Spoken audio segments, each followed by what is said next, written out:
All right, so a little backstory. I met Charlie at the Short North Tavern on High Street, all right?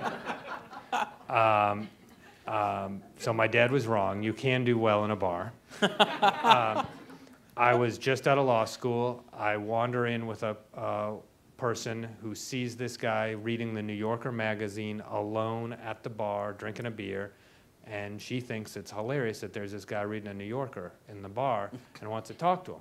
And we go up and talk to him, and I'm immediately drawn to him. He's confident, he's intellectual. He says, I just moved to town, I don't know anybody, I'm not gonna sit at home in my apartment. And he and I became buddies. And within a week, he falls in love with Jeni. And I become their third wheel.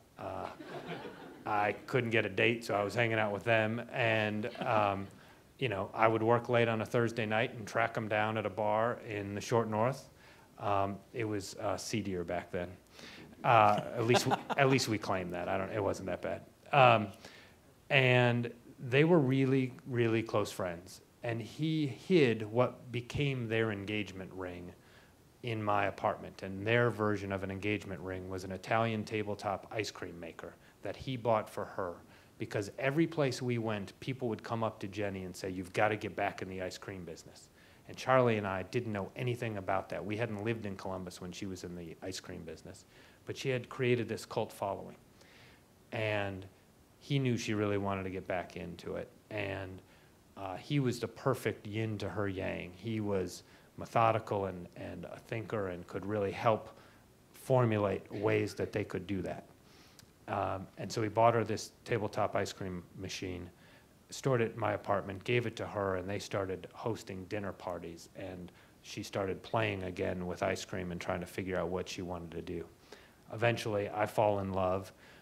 We get married, and at my rehearsal dinner, Charlie and Jeni show up with ice cream that they had made with that thing months before they have gone back into business as Jeni Splendid Ice Cream. So, an awesome story.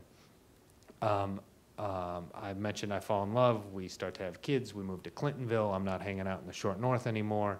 GE calls. We leave town. I stay in touch with Charlie and Jeni, but not much. Vaguely aware that they have a couple of stores. And they call me late one night in January of 2009 and say, we've tried a bunch of things. Nothing's really worked. You know us. We're kind of artists. We're not really business people. We need somebody to run this. Would you come back to Columbus and be our CEO? And I was immediately flattered. I thought that sounds so wholesome and fun, and I would love to do that. Kind of got a good career going here, Charlie.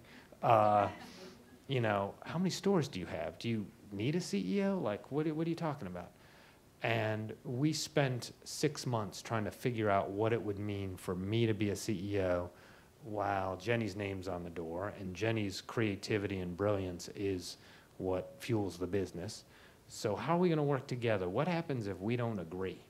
How do I come in and not knowing anything about ice cream or how to make it great or make it awful, not screw that up?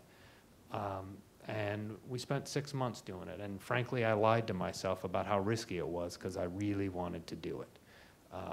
They are on a very short list of people that I trusted enough to sort of go all in and you know, give up my law practice or give up my law license. And if it weren't for my wife, I wouldn't have been able to take the risk. But she was an accomplished lawyer, and so I knew that if I totally screwed things up with Jeni's and wasn't making any money, she could go back to work and pay the bills. Literally, that was the thinking. Like, I'm giving up a whole bunch. I took a big pay cut. We sort of risked it all. And 3.5 years later, it seems like it was the right call, but every day I kind of feel like, you know, it still feels risky, although it's also pretty phenomenal.